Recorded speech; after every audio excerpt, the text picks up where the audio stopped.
Bonjour, bonjour, bonjour à tous. J'espère que vous allez tous très bien. Tous ces derniers temps, j'ai réfléchi parce que nous allons revenir sur le dossier qui concerne l'implication de la France dans la déstabilisation du pays et tout le reste. Mais avant, je souhaite vraiment partager cette observation avec vous. C'est très sérieux parce que quand tu analyses la mentalité des Gabonais, tu as comme l'impression que les gens, non, vraiment, je sais pas comment il faut qualifier, mais si je vous assure, c'est triste. C'est vraiment triste, je vous assure. Parce que c'est la seule, c'est pour la première fois. Vraiment, même quand tu vois ce qui se passe partout ailleurs, tu es même étonné. Un Gabonais, c'est le genre de personne, quand on explique une situation qui est pourtant visible, mais le gars trouve des arguments pour te dire que ce n'est pas ce que tu es en train d'avoir. On vous dit, on a eu 99,99% dans le Haut-Togo. Ce n'est pas normal et ce n'est pas démocratique. Ils vont te dire que non, c'est bon, que tout va bien. On va vous dire qu'on a annulé 21 bureaux de vote au 2e arrondissement de la commune de Libreville. Et c'est inadmissible. On va dire non, Maria a parlé, ça respecte le droit. On va vous dire, il y a des sociétés qui font de la surfacturation. L'argent est en train de partir. Et on dit, ah, c'est la sorcellerie. Toi, tu veux faire seulement le bruit. On vous dit, il y a trop d'étrangers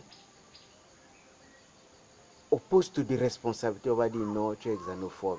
Ah, toi, tu fais ça, c'est parce que tu n'as rien. Eh, Seigneur. Et c'est les Gabonais même qui te disent cela. Et pourtant, à un moment donné, je me pose souvent la question.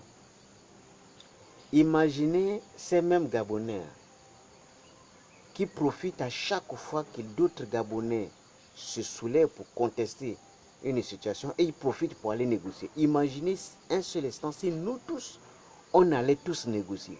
Vous pensez qu'on va même vous recevoir, vous là?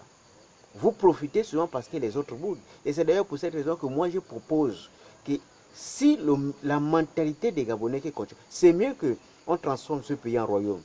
Comme ça, nous allons éviter les élections, nous allons éviter les dénonciations inutiles parce que ces élections, ces dénonciations profitent aux plus malins qui partent négocier, ils partent faire des arrangements, ils ont de l'argent et tout le reste au détriment des autres. Et parfois, eux-mêmes, ils ont des connexions. Donc, facilement, ils partent négocier à gauche, à droite, ils ont de l'argent. Et ceux-là qui sont là internellement pour réclamer, ils n'ont absolument rien. Mais je vais vous dire quelque chose.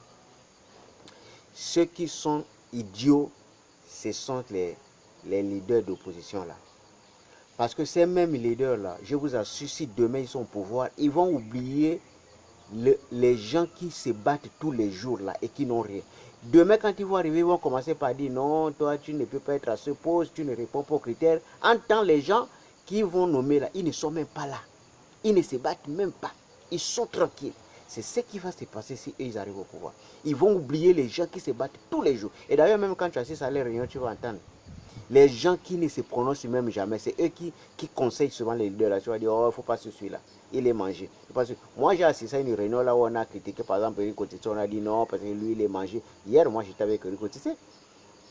Tu sais, avant de critiquer quelqu'un, il faut d'abord aller vérifier. Quand vous dites des autres qui sont mangés, vous-même, vous êtes quoi? Parce que quand vous êtes à côté des leaders, vous donnez des conseils qui visent à écarter les autres. Or que ce sont des gens qui travaillent sur le terrain, les gens qui se battent tous les jours. Et vous entendez, quand vous allez avoir le pouvoir, vous allez écarter tout le monde. C'est d'ailleurs pour cette raison que moi j'ai fait très attention. Hein. Moi je ne lutte plus pour rien. Moi je lutte quand je sais que celui qui mérite mon soutien ne va jamais m'oublier. Sinon, si tu vas dans la lutte pour quelqu'un qui va t'oublier, qui va oublier la nation, ce n'est pas la peine. Et moi, je doute quand je vois quelqu'un déjà entouré des étrangers avant même de devenir président. Ça, Moi, ça ne me fait pas confiance. Je n'ai pas confiance parce que je sais que si quelqu'un est déjà entouré des étrangers, ça veut dire que demain, il va disparaître. Il ne va jamais vous reconnaître. Tu vas tout tenter, tu ne vas jamais le rencontrer. On sait ce qui s'est passé en 2009 quand il a accédé au pouvoir. Il y a des gens qui ont travaillé en 2009 qui n'ont plus jamais revu Ali juste en 2022 aujourd'hui. C'est comme ça s'est passé. C'est comme ça commence par l'entourage. Les gens commencent à te... C'est pour cette raison que moi, je préfère avoir un dialogue direct avec le leader. Moi, je ne passe pas par les raccourcis, moi.